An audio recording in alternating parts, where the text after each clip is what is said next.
King for the Sprawl post-fight at Cage Warriors 82 alongside the victorious Ross Houston. In and out.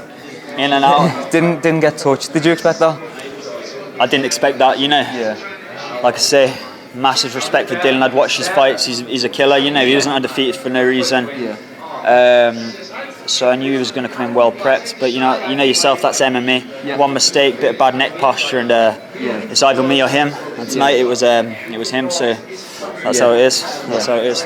Let's talk about the atmosphere in there, because he's a Liverpoolian and there was a lot of support behind him. Did you feel that at all? Did you notice that? I felt the atmosphere, but I felt it in a positive way. I didn't feel it in a negative way. Obviously, I'd visualise walking out, boos. I probably did get a lot of boos, I'd imagine, but I couldn't hear them. I could just feel the energy of the crowd. You know, Liverpool. People in Liverpool are renowned for being really passionate about sports. So I was just excited to get in there more than anything. So I think it really. I just got a buzz from it, and it really ups my performance. I was ready for 15 minutes of hell, but like I say, is what it is. On to the next one. Yeah. Talk about Dylan, because obviously coming into this, he comes from a grappling gym, but he more so likes to strike and kind of throw kicks and things like that. Last time out, he was in an absolute slugfest. So he's tough, and he's got technique. What was the game plan coming in? In a way, I'm a bit gutted, because I like to strike as well. Yeah. I'm a well-rounded fighter, but I like to strike as well. So from watching Dylan's fights, I was like, he's not right. He's composed. He's composed on his feet. He looks relaxed. So I was like, this is a perfect fight for a stage like this, because someone who's going to stand toe to toe with me, relaxed. They're not just going to be, it's one of these guys who's just rushing you, and it's awkward. You're trying to land that shot. Yeah. So I expected that, and I was ready for 15 minutes. I was going to say, right, we'll see who's got the best stand-up, who's got the best skills. But like I say, if someone gives me a neck, I'm not going to let go. You know what I mean? Yeah. So real good fighter. Yeah. You obviously fight out of SBG Inverness. How much has that gym and the kind of fighters there helped you progress? A hell of a lot. The SBG family in general, really. I run SBG Inverness. We're an affiliate gym. I train at SBG Murray as well, which is based in Elgin.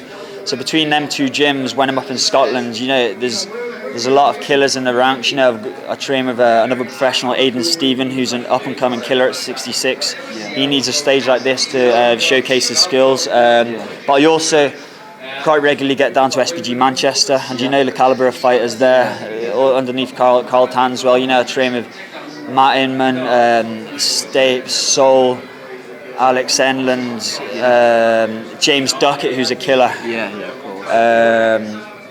So man, I just between them three gyms really. The SPG family is tight knit. Yeah. I get a real good training camp in each time, so I'm ready for anyone really. I'm looking forward to stepping up that level, because I feel I can take it to that next level. Yeah. That was my fourth professional fight. I haven't been pushed out my comfort zone yet. I know I've got a load more to give. So I'm looking forward to stepping up that level, and someone bringing out that next skill level in me as well. Yeah. Let's talk about training, and more specifically I want to bring up James Duckett, who you just mentioned. He has a very similar body type to you. He's very lanky, very tall, and he's a killer, man. Yeah, I mean, a killer. You can tell when he fights, obviously he doesn't look to win, he looks to finish, as you did tonight. How much of an, because you're obviously my man, Paul McVeigh, Bruno for Scotland. Yeah.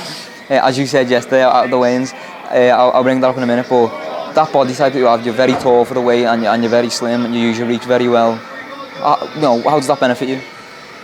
Bro, people would buy tickets to watch me and James Duckett spar. I actually had a spar, but he was my last hard spar before this fight, man. And he, like you say, is a killer.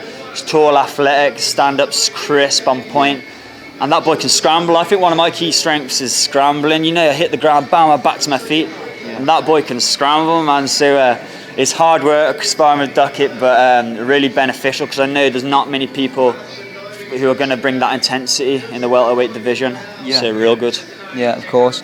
Talking about the fight, did you kind of, when you had that choking, did you feel him go limp, or was it just kind of waiting for the referee? It's weird. I was just saying in another interview. It was weird. Like when I got the neck, I felt my forearm go underneath his chin, and I was just visualising the John Jones Machida guillotine. Very similar. It was. So I had it real deep, and I was like, "There's no way he's getting out of this." I was in the centre of the cage, but I thought in my head, a lot of things were going on. I was like, he might pull guard, fall to his back, I might slip and lose it. Yeah. So I just thought I was going to push him up against the fence, and it wasn't that high elbow guillotine. I had that grip underneath the hands, so it's real difficult to defend that, especially when I'm pushing him up against that fence. Heard some nasty noises in his neck. I hope he's all right, because I never wish any damage on anyone. Yeah, but he wasn't getting out of that. Yeah. Let's talk about weigh-ins yesterday. I just saw you have I think you were taking a video and you said 2-0 for Scotland. Scotland, man. Yeah, and then featherweight champion Paddy Pimblett had a few words to say. What went on there? It was me and Paul McBain. He's just won his last fight. He was on before me. It's just a bit of banter, really. Paddy Pimblett, he's got the gift of the gab, hasn't he? Yeah, he's good for the sport. Actually, glad he's on this show. He was on this show, to be honest, because it's given me a better stage to get my name out there. But a bit of banter, there was him and Molly were saying, it's Scotland going 0-2 tomorrow night. But me and McBain were mentally strong people. Like I said in that cage after the fight, I'm mentally strong. I can't be broken. Cannot be broken, and I think McBain's the same, man. He's a tough guy, so we didn't care what was going on. A bit of banter, a bit of atmosphere. I think McBain would give Pimblett a good run for his money. He's only 3-0, man, but I think I've trained with McBain. I think it'd be a good scrap. Good scrap. I mean, I'd like to see that. Obviously, McBain's opponent tonight, Lloyd Mannings, has spent a lot of time at Next Generation with Paddy and things like that. What's the plan? Do you want to get right back in there? Do you want to take a little bit of time off?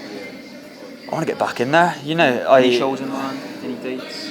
What's the next show? I don't even know. FCC is in 2 weeks ago. FCC. May 12th. I want to stay in Cage Warriors. Probably the next Cage Warriors I'll look for, to be honest. Cage Warriors Newport, I'm not sure exactly on the date. Newport,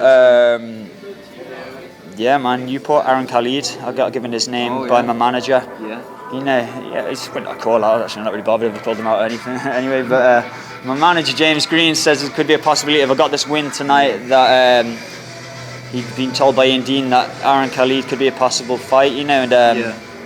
He's got some momentum, and I think I'm more than ready for him. I think I'll do him within the distance as well. So I'll be happy to go back to Wales and upset the home crowd again. So I did it against Dane Morgan. It doesn't faze me, So let's get it on. Let's get it on. Hopefully we see that fight. Congratulations. Definitely. Thank you very much. Thank you very much.